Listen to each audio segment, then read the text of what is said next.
La montagne, ça vous gagne, disait le slogan. Aujourd'hui au départ de Pau, 2 cols hors catégorie sont à franchir, dont le Tourmalet, un col mythique et souvent redouté. On monte à plus de 2000 mètres, donc forcément ça va puiser encore un peu dans nos réserves. J'ai jamais fait, j'ai jamais trop roulé dans les Pyrénées, donc je connais pas trop cette montée. Mais ouais, 18 km de bosse, ça va faire long. C'est un des cols qui est le plus près de chez nous, donc il y a beaucoup de Vendéens, donc ça va être cool. On va être beaucoup encouragé aujourd'hui, enfin l'équipe va être beaucoup encouragée. C'est un très beau col, je pense que c'est mon col préféré, c'est l'un des premiers cols que j'ai monté à vélo, donc j'ai hâte d'y être. Ouais, je te dirais ça ce soir, mais ouais, je l'ai jamais monté donc on verra bien. Col mythique forcément, mythique du Tour de France, je pense qu'il y a une année sur 2 on le monte. Je l'ai jamais fait de ce côté, donc on va bien voir. Et voilà, j'espère que je le monterai dans l'échappée. Après 13 étapes, Steph est 15e au classement général ce matin.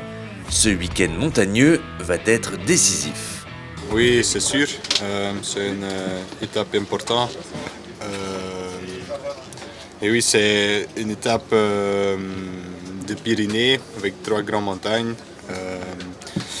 Tous les leaders sont prêts pour faire des spectacles et on verra que je vais faire aussi un peu de spectacle aujourd'hui. On est très fiers de porter nos couleurs, on a beaucoup de gens derrière vous. À Pau, le directeur de la communication de la compagnie Total Energy est venu encourager l'équipe. Le sponsor est au quotidien derrière ses coureurs. On est super fiers qu'ils portent les couleurs de notre marque sur les routes de France. On est naturellement super fiers de la victoire d'étape d'Anthony et on espère que l'aventure 2024 de l'équipe Total Energy va se poursuivre avec de belles perspectives. Là j'ai pris des phares bretons, mais vu les derniers jours, je pense que je vais les manger avant le départ. Je sais que c'est parce que ça part tellement vite qu'il faut mieux manger avant, pendant et après. Pour affronter les 4 km de dénivelé positif aujourd'hui, la nutrition sur le vélo est primordiale. C'est pourquoi Pierre a élaboré tôt ce matin le programme de la journée. Forcément aujourd'hui il y a le Tourmalet, il y a 3 cols.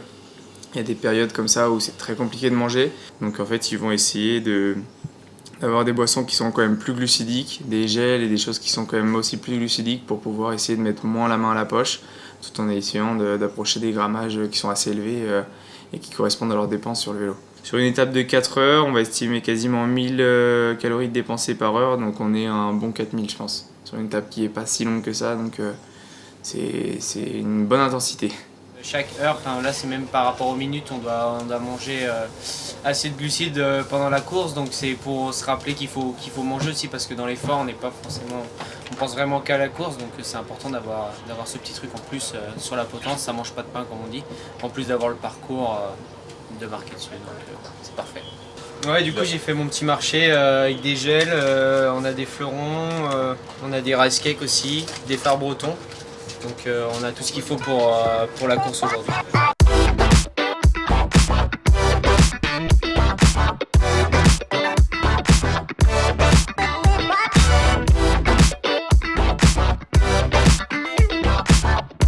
Encore une grosse bataille aujourd'hui pour prendre l'échappée. 8 hommes prennent un faible avantage sur le peloton, suivi d'un groupe de 15 coureurs en chasse-patate dont Fabien Grelier fait partie. Si la jonction s'opère au pied du Tourmalet, l'échappée se morcelle dès les premières pentes. Dans la montée vers Saint-Lary-Soulan, le groupe maillot jaune accélère. Steph Kras s'est distancé. Emmené par Adam Yates, Tadej Pogačar s'impose. Steph, lui, est 21e. Oui, on s'en sort bien, d'autant plus que Steph a été victime d'un incident mécanique à 5 bornes du dernier col.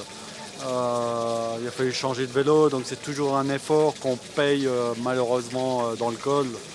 Voilà, il est un peu déçu de ce pépin mécanique, mais voilà, on s'en sort bien, ça aurait pu être pire. Il a fait une belle montée, je pense qu'il reste encore 15e au classement général.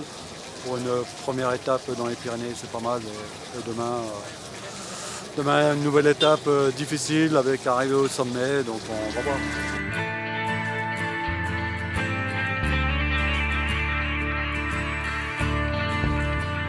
Demain, la route s'élève encore un peu plus avec 4800 mètres de dénivelé positif, l'étape reine de ce Tour de France, entre Loudunville et le plateau de Beille.